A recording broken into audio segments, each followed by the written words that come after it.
એક ખૂબ ઊંચા પહાડની ટોચ પર જ્યાં વાદળો રમતા હતા, ત્યાં એક નાનકડી અને સૂકી જમીન હતી. આ જમીન પર કોઈ છોડ ઉગતો નહોતો, સિવાય કે એક જ ફૂલ. અગ્નિકુંડમાં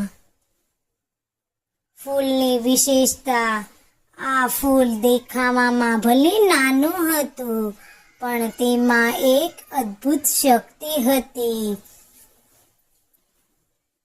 તેના પાંદડા પર સૂર્યનો પ્રકાશ પડતા જ તેમાંથી હજારો નાના નાના સોનેરી તણખલાઓ નીકળતા હતા.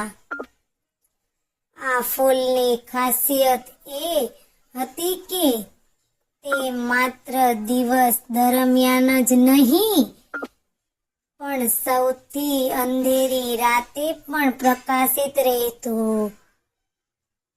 તેનો પ્રકાશ એટલો તેજસ્વી નહોતો કે આંખ અંજાઈ જાય, પણ તે દૂર દૂર સુધીના પ્રવાસીઓને રસ્તો બતાવી શકે તેટલો શાંત અને મધુર હતો. પ્રવાસીઓ અને ફૂલ. એકવાર વિક્રમ નામનો એક યુવાન પ્રવાસી પોતાના ગામનો રસ્તો ભૂલી ગયો. તે પહાડોમાં પટકાઈ ગયો હતો અને રાત પડી જતા ચારે બાજુ ગાઢ અંધકાર છવાઈ ગયો હતો. વિક્રમ થાકી ગયો હતો અને તેના મનમાં ડર પેસી ગયો હતો.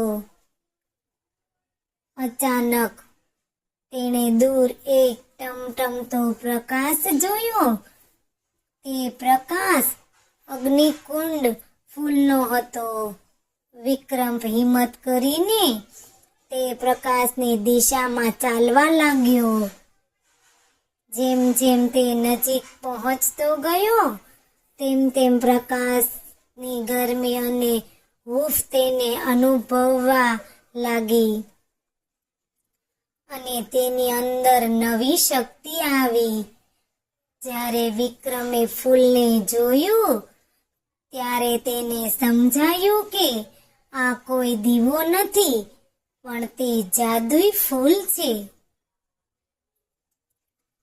અગ્નિકુંડનો પાઠ. વિક્રમે વિચાર્યું કે જો હું આ ફૂલને લઈ જઈશ તો મારું આખું ગામ હંમેશા પ્રકાશિત રહેશે. પણ જેવો તેણે ફૂલને તોડવાનો હાથ લંબાવ્યો કે તરત જ ફૂલના પાંદડામાંથી એક નાનો સોનેરી અવાજ આવ્યો. ઓ ભોળા પ્રવાસી, મારું કામ માત્ર એક જ જગ્યાએ પ્રકાશિત કરવાનું નથી. હું અહીં એટલા માટે છું કે જે કોઈ રસ્તો ભટકે તે મારા પ્રકાશને જોઈને પોતાનો રસ્તો પોતે જ શોધી શકે. વિક્રમને તેની ભૂલ સમજાઈ.